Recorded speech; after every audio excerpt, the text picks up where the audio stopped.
En tanke som forandret alt. I livet prøver vi ofte å være ærlige, jobbe hardt og holde fast ved våre verdier. Men noen ganger kan bare et øyeblikk av grådighet, en eneste tanke, forandre hele livet vårt. Har du noen gang tenkt på at et valg du tar, kan åpne døren til suksess eller lukke den for alltid? Dagens historie er en du bør høre nøye etter, for hvert øyeblikk i den lærer oss noe viktig. Hvis vi ikke kontrollerer tankene våre, kan selv et ærlig menneske gjøre feil valg. For mange år siden levde det en ung mann ved navn Jake i en liten landsby. Livet hans var fylt med sorg og slit. Hver dag gikk han ut for å finne arbeid, tjente noen få mynter, dro hjem, lagde seg et enkelt måltid og la seg. En dag, etter å ha lett etter jobb hele dagen uten hell, gikk Jake hjem med tungt hjerte. Plutselig hørte han noen rope bak seg. Er det noen her som kan hjelpe meg å bære noe? Jake snudde seg og så en gammel mann stå der med 3 store, tunge sekker. Ja, jeg kan hjelpe, sa Jake. Den gamle mannen svarte, jeg skal til neste landsby. Det er et stykke unna. Jeg klarer å bære 2 av sekkene selv, men den tredje er for tung. Kan du bære den for meg? Jeg betaler deg 3 gullmynter. Jake takket ja, men idet han løftet sekken, kjente han hvor tung den var. Ei, sa han, den er virkelig tung. Den gamle mannen svarte rolig, ja, det er fordi den er full av bronsemynter.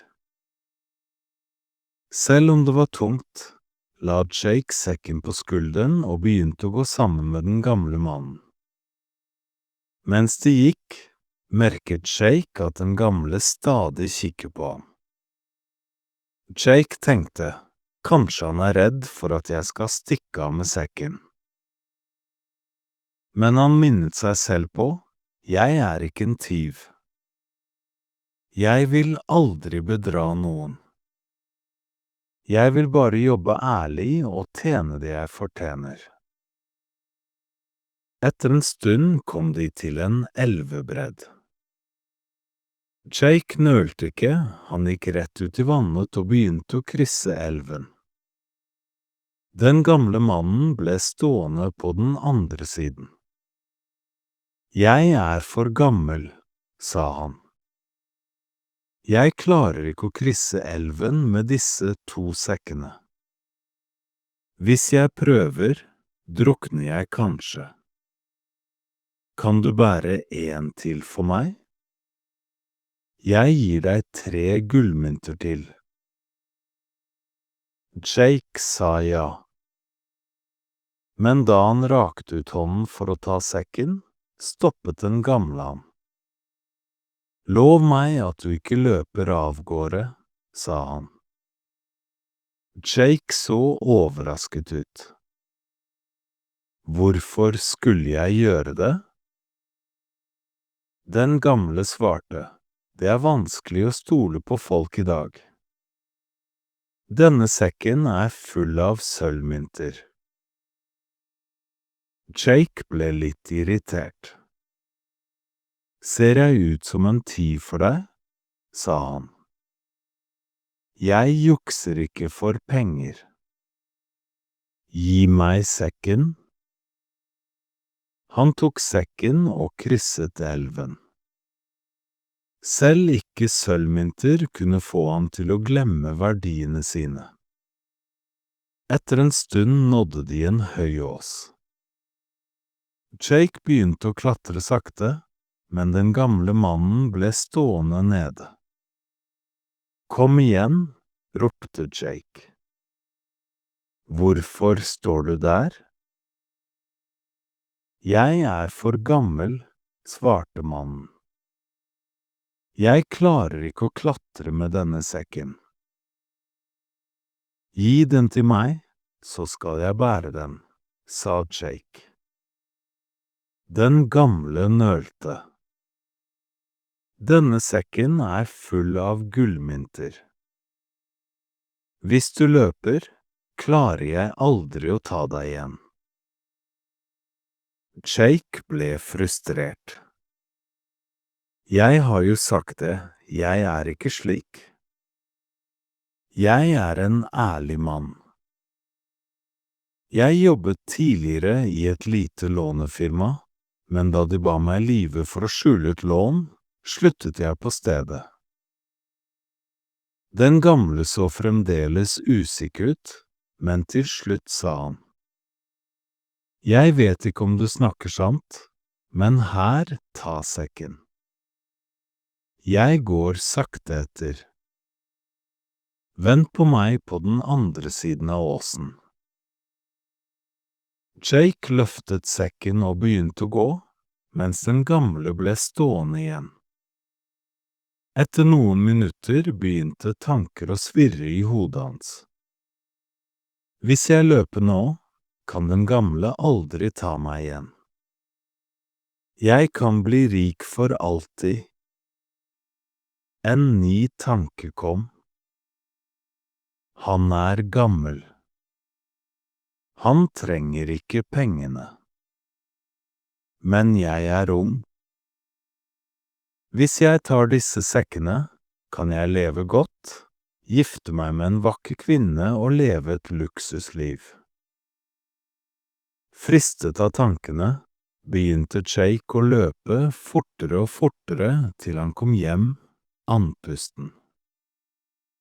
Han åpnet sekkene og ble sjokkert. Det var ingen gull eller sølvmynter. Bare små steiner. Forvirret tok han opp en lapp som lå inni den ene sekken. På den sto det: Jeg kongen av dette landet. Jeg har ingen familie og ingen arving, og jeg blitt gammel. Derfor har jeg lett etter et ærlig menneske som jeg kunne adoptere som min sønn og arving til tronen. Hvis du ikke hadde løpt av gårde, ville du vært den personen. Jake sank sammen i dyp anger. Han hadde vært ærlig hele sitt liv. Han hadde aldri ønsket å bedra noen. Men en liten tanke om grådighet hadde ødelagt alt. Hadde han bare kontrollert tankene sine et øyeblikk lenger, kunne han blitt konge. Men et eneste svakt øyeblikk stengte døren til den største muligheten i livet hans. Denne historien lærer oss hvor kraftige tankene våre kan være. Jake var et ærlig menneske, men en negativ tanke fikk ham til å handle mot sine egne verdier. Det begynte med: Hvis jeg løper, kan han ikke ta meg igjen. Men tanken stoppet ikke der. Den vokste til: Jeg kan bli rik, jeg kan leve et bedre liv, jeg kan få alt jeg ønsker. Disse tankene førte ham bort fra ærlighet og bort fra lykken. Det finnes et ordtak. Selv vår verste fiende kan ikke skade oss like mye som våre egne negative tanker kan. Alt begynner med en tanke. Tanke blir til ord. Ord blir til handling. Handlinger blir til vaner. Og vaner former fremtiden vår. Hvis vi vil beskytte oss mot dårlige utfall, må vi passe på hva vi tenker. Ærlige og positive tanker leder oss mot et bedre og vakrere liv.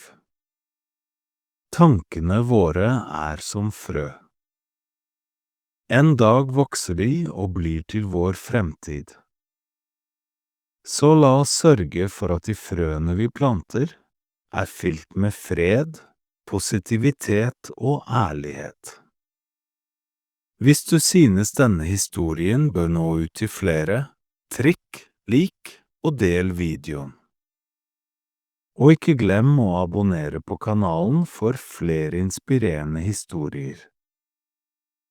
Jeg kommer snart tilbake med en ny fortelling. Inntil da, vær tålmodig, vær takknemlig, og fortsett å gå fremover i livet.